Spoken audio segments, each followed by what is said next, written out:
Harbor Lockers has partnered with Relay, I believe it's Relay, it's RELAI, to launch exchange zones in Atlanta to empower people to drop off and pick up items hyper locally. According to a Harbor Lockers press release, exchange zones are convenient locations with secure compartments that let people pick up and drop off items asynchronously. And one Mhm. area of focus for Harbor Lockers is to utilize exchange zones so that local retailers can offer an alternative pickup tool, giving shoppers greater flexibility to access items. Quote, leveraging Harbor for hyper local access points is just one perfect example of how we can enable merchants, says W. Tad Jenkins, the general manager of Harbor. With our pay per use model, brands of all sizes are empowered to expand their reach, create unique, customized experiences, streamline business operations, and increase sales. Open access networks are the future of commerce and customer engagement. End quote. A lot in that quote, Ben. Can't wait to get to this Yeah. one. Atlanta, it should be noted, is the first large market to have such exchange zones. Ben, my question for you is this. This concept's been alive and well in Europe for some time now when you stop and you think about it. So, what is your take on its pros and cons overall? Yeah, I think for me, this is a real wait and see. Okay. Um, so I like what Harbor's doing in terms of being able to democratize locker use. So, independent retailers, small brands, you don't have to have your own proprietary network to be able to offer this as a service. So, look, that's definitely a pro. But for it to really be used to drive customer adoption, you've got to have scale. Yeah, for it to be worth merchants integrating it into their systems, putting it in their shops, or doing all the tech integration and having it as a credible offer, you need scale. So Harbour Right. are talking about 25,000 lockers by the end of the year. That's roughly one or two per town in the US. Yeah, so actually talking about Atlanta, focusing on a metro area, building out a level of density as well as scale in a single geography again, feels the right thing to be doing. I guess the challenge is, you know, whilst collection from a locker is convenient, it's just not as convenient as having something dropped to your own home. Mhm. And increasingly, we saw lockers grow pre-pandemic, and then it stalled because some of the barriers for home delivery were removed, and it's not as convenient. But it's still a convenient route for many people who can't work from home, as we're talking about, or can't be in at regular hours, or haven't got the ability to drop. I think the bit that for me is interesting is returns.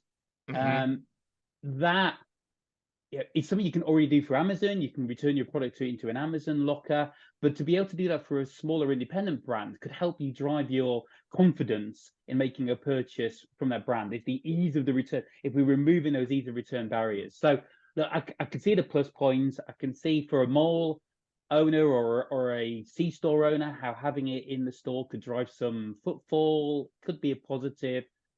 I think it needs a lot of scale to make it work. So, so you're So so it's you're a kind of it's a glad you're kind of glass half empty on this one, Ben. You're a little skeptical. I'm taking it you're a little skeptical on this over in the States. I'm going European skepticism on You're this one, but I can see the logic. I can absolutely get the logic. Yeah, the one thing, there's one word that I'm surprised you actually didn't say, given from where we're interviewing you today, and that's sustainability. So, Anne, I'm curious, what is your take on this story, and do you think sustainability in the long term plays into this discussion at all, too? Yeah, I think sustainability absolutely plays into it. But I think that the key thing for this to work in the US is exactly what Ben hit on. It has to be convenient. You have to have these lockers in the places that people are going to day in and day out. Gyms, grocery stores, C stores, hospitality tenants, like they have to have it has to be in a place where I'm already going to make it better than getting that delivery to my house, and even to, let's be honest, to move the US to a more sustainable method of getting and returning packages. But the other part of this that I think I'd call attention to is that it also has to make sense for those businesses that you're putting these in front of. And I talked to Cleveron, based out of Estonia yesterday, and they are saying that they see 20% of individuals who are coming inside a store to pick something up out of one of the lockers that they have deployed in Scandinavia and Europe are going in and buying other items from the store. So that to me is like, that's the driver, what Ben's talking about, the more footfall in your store. Can you make this a value add for those retailers and hospitality companies, and at the same time make it more convenient for the consumer? That's what it's going to take for this to really take off, in my perspective. Yeah, I mean, I agree with both of you. I don't think I have much to add. I think, I'd say, if we're seeing this in Europe, we won't see it for at least 10 years in the US. That's my facetious, sarcastic take on the whole thing. And, at the end of the day, like, the economics of it are good for the retailer because they get the consolidated drop-off point and the return pickup point. So that's good. And there are the sustainability angles, which long-term, if you can get enough people around and behind this idea, that's also advantageous. But you're right, it's going to be a scale game. They're gonna have to be really smart about where they place these to start to get people to use them, because I mean, for the Americans, the other thing I'd say about Americans is, generally speaking, and I don't want to offend anybody, but we like things to just come to us pretty easily, I think is probably the nice way to say it. So I think Ben's point about, it's just easier to get a delivery is one you got to think about.